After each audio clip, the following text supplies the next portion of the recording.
Hey family, it's your North Side for Life sister Steph. Long time no see.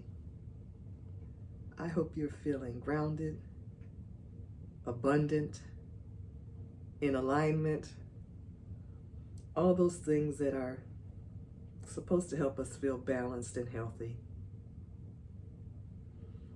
Of course, there's a topic on my mind. I've been avoiding it because it's controversial and for some of us quite painful. It's the whole concept of colorism within the same ethnic cultural group. The thought that someone is more desirable, more attractive, bigger, better, stronger, faster, more intelligent, smarter because of the color of their skin within the same group. And someone might say, why does she have to bring that up? Well, because the other day I sat with a young student who had attended some kind of event, some kind of concert or thing, and this student walked by a group of the opposite sex, and that group color shamed my student, laughed at, ridiculed, humiliated my student because of the tone of their skin. Same ethnic group, same culture. And these are young kids, under 18. It's not like it's Jim Crow age. We're talking under 18. And as I sat with that student, the hurt and the pain and the shame engulfed that room to the point of where it made me tearful. You know, with all the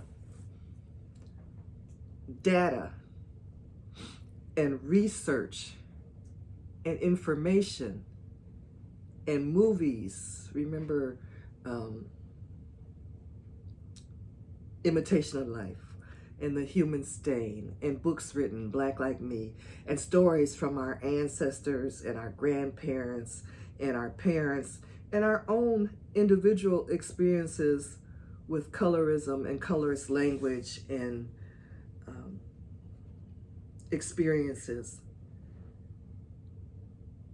It's still so real, it's still so current, and we're still using it to hurt each other.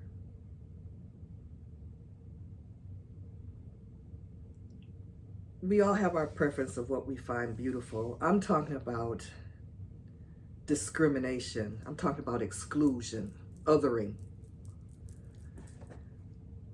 I think back on those stories of from our ancestors and grandparents about wanting to belong to fraternities and sororities and clubs and attend different events and having to experience the paper bag test.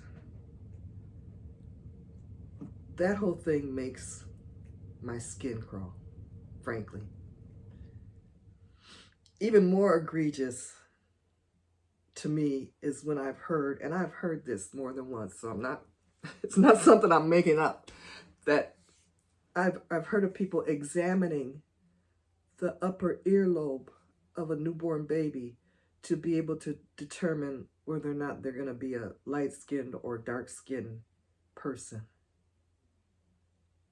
To me, that reeks of straight slave mentality. I find it extremely ignorant. Those are my thoughts. Those are my feelings about that.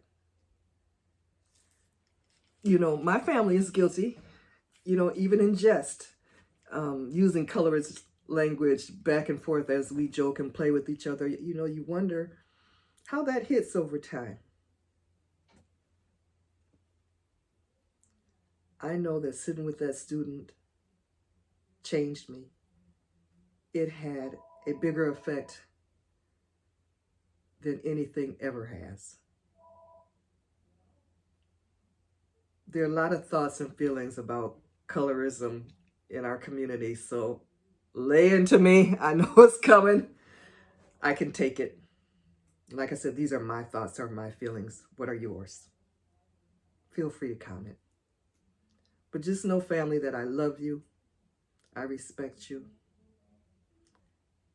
And I hope you have a wonderful week. Take care.